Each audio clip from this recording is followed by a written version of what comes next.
All right, let's take a look at the practice test. For the instructions, we're asked to find the distance between each pair of points. All right, so looking at problem 1, we have -3, 1, and then we have 2, 13. All right, so how do I find the distance between these 2 points? Well, you can just plug into this distance formula. We talked about where this comes from in the lesson.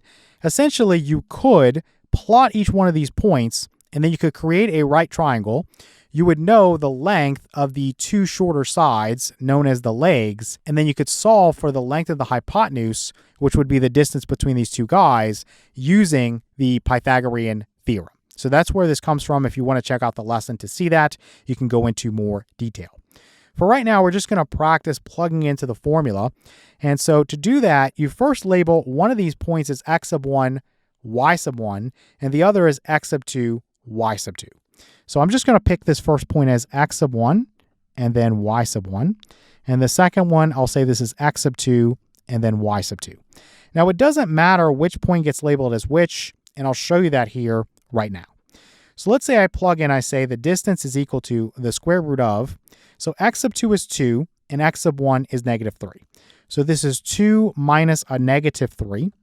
And let me actually change this over. We know 2 minus a -3 is 2 plus 3. So let me put that like that. And this is going to be quantity squared and then plus. Here you have y sub 2, which is 13, and then minus y sub 1, which is 1, and this is quantity squared. Let's say for a moment, we put distance is equal to, that we had changed this up. So I'm just going to get rid of this temporarily. I'll go back to it in a moment. But let's say I said that this is x sub 2, and this is y sub 2, and this is x sub 1 and y sub 1. Well, now if you plug into the formula, you have x sub 2, which is -3, and then minus x sub 1, which is 2, quantity squared. And then plus, you're going to have your y sub 2, which is 1, and then minus your y sub 1, which is 13, quantity squared. So notice that you're just changing the order of each thing. So here you have 2 plus 3. It's really 2 minus a -3. We converted it over. And now you have -3 minus 2. Here you have 13 minus 1, and now it's 1 minus 13. So the only thing that's really changing here is the sign. This would be positive 5. This would be -5. This would be positive 12. This would be -12. So we're squaring these guys, and when you square a negative, you get a positive.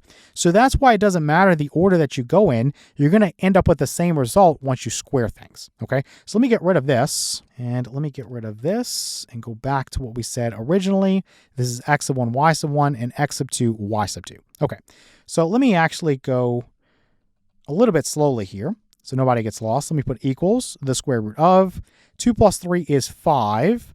And so you would have 5 squared. So 5 squared, and then plus 13 minus 1 is 12. So you'd have 12 squared. And this equals the square root of. So 5 squared, hopefully you know that's 25. If you don't, you can just use a calculator. And then plus 12 squared, again, hopefully you know that's 144. If not, you can use a calculator. So this is the square root of, what's 25 plus 144? Well, if you punch that into your calculator or do it mentally, it's 169. And I think most of you know that the square root of 169 is going to be 13. But again, you could just punch it into the calculator if you don't. So 13 is going to be the distance between those 2 points. Okay, let's take a look at problem 2. So here we have one point, which is 5, 1, and another point, which is -4, 7. So let's just label this as x sub 1 and this as y sub 1. And then this as x sub 2 and this as y sub 2. Again, it doesn't matter if you switch this up and say this is x sub 2 and y sub 2, and this is x sub 1 and y sub 1, you'll get the same answer. So let's say the distance is equal to the square root of, so x sub 2, which is -4, minus x sub 1, which is 5, quantity squared, and then plus y sub 2, which is 7, minus y sub 1, which is 1, quantity squared. So let's say this is equal to the square root of, -4 minus 5 is -9. So this would be -9. I'm going to make sure to wrap that in parentheses and square that because that negative needs to be squared, right? So this is not the same as if I had -9 squared like that. Hopefully you know that. So let's make sure to wrap that because this is inside of parentheses. Then this is plus 7 minus 1 is going to be 6. So this is 6 squared. Actually, let me make that 9 a little bit better there. Okay, so this equals the square root of -9, again, because this is wrapped in parentheses, -9 squared is going to be 81. And then plus 6 squared is 36. And so what is 81 plus 36? That's going to be 117. So this equals the square root of 117. Now, can I simplify this? Well, that's a good question. I would use my divisibility rules to think about it. So 1 plus 1 is 2, and then 2 plus 7 is 9. So I know that this guy is divisible by 9, and if it's divisible by 9, I know I can simplify it because 9 is going to be a perfect square. So let's go ahead and punch this into our calculator and say, what is 117 divided by 9? Well, it's going to be 13.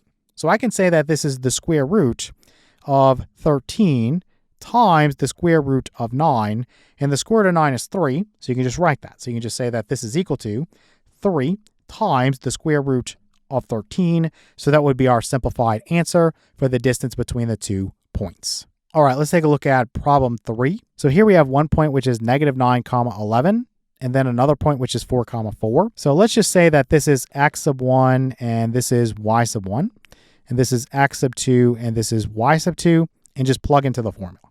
So the distance between the 2 points is equal to the square root of, for x sub 2, that's going to be 4, and then minus for x sub 1, that's -9. Again, minus a -9 is the same thing as plus 9. So I'm just going to change this over now into 4 plus 9. So this is quantity squared, and then plus, for your y sub 2, this is 4, and then for your y sub 1, that's going to be 11, so 4 minus 11, quantity squared. So let's put equals here, and let's say this is the square root of, 4 plus 9 is 13, so this is 13 squared, and then plus 4 minus 11 is -7. So this is -7 squared. Make sure you use parentheses here. Again, if you don't, you're going to get a different answer if you're punching this into your calculator. So you need to make sure you wrap this if it's negative, because the negative and the 7 are both being squared. So very, very important. So let's go ahead and say this is equal to the square root of, we know that 13 squared is 169, or again, if you don't, you just punch it into the calculator. And then -7, again, because this is wrapped in parentheses, the negative and the 7 are both squared, and so that's going to be positive 49. So this is plus 49 here. And so 169 plus 49, that's going to be 218. So this is the square root of 218. Now, can we simplify this? Well, let's think about it. I know that this is an even number. Let me actually give myself a little bit of room. So this is 218. Let me start by just dividing it by 2 with my calculator. And so I get 109. So this is 2 times 109. Now 2 is a prime number, so you can stop there. What about 109? Let's think about this for a second. If I hit my square root key, let's just say it's about 10. I know it's 10.44, whatever. Let's just say it's about 10. So you just think about all the numbers going up to 10, and you're going to check. So we know it's not an even number, so it's not divisible by 2 or 4 or 6 or 8. So you can cross those numbers out. What about 3 and then 5 and then 7 and then 9? So you could check those guys. Obviously, it's not going to be divisible by 10. It's not going to be divisible by 5. Then for 3 or 9, you could just say, okay, 1 plus 0 is 1. Then plus 9 is 10. So 3 and 9 are out. What about 7? Well, again, there's a trick for that, but it's probably quicker just to go 109 divided by 7 in the calculator. And you get about 15.57, let's say. So this is going to be out as well. So you can go ahead and conclude that 109 is a prime number. And so you really can't make this any simpler. You could circle this. Basically, that is your answer. It's just going to be the square root of 218. All right, let's take a look at problem 4. So here we have -1, -4. And then we have 5, 4. So let's switch it up. Let's say this is x sub 2. And this is y sub 2. Let's say this is x sub 1 and this is y sub 1. So the distance between the 2 points is equal to the square root of x sub 2 is -1, and then minus x sub 1, that's going to be 5. This is quantity squared. And then plus y sub 2, that's -4.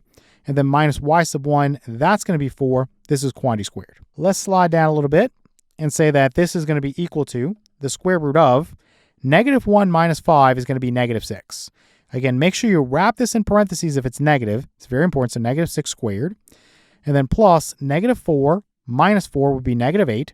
So this is -8 squared. So again, in each case, it's wrapped inside of parentheses. So if we say this is equal to the square root of -6 squared, again, this is wrapped in parentheses. This is going to be positive 36. And then plus -8 squared with the negative wrapped in parentheses, that's positive 64. So 36 plus 64, that's going to be 100. So this is the square root of 100. So probably you know that the square root of 100 is 10. If not, just use a calculator. So the distance between the 2 points, we just get an answer of 10. All right, let's take a look at problem 5. So here we have -2 comma -2, so that's 1 point, and then -3 comma -1, so that's another point. So let me just label this as x sub 1, and this is y sub 1, this will be x sub 2, and then this will be y sub 2. So the distance is equal to the square root of x sub 2, let's plug in a -3 for that, and then minus x sub 1, which is -2.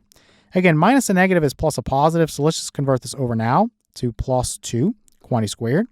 And then plus y sub 2 is -1, and then minus y sub 1 is -2.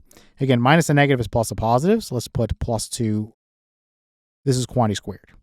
So let's come down here and say that this is equal to the square root of -3 plus 2 is -1. So this is -1, again, wrapped in parentheses, squared. Then plus, this -1 plus 2 is 1. So you don't have to wrap this one. This is just 1 squared. It's only important when it's negative because, again, we want to wrap this. If you typed this into your calculator, you're going to get a different answer than if you typed this. So we want to make sure that we want the negative and the 1 to be squared. Okay, so let's put this equals the square root of. We see that -1 being squared, again, with it wrapped like this is positive 1, and then plus 1 squared is 1. So this right here would just be the square root of 2 for your answer. And really, you can't simplify that any further. So that's going to be the distance between the 2 points.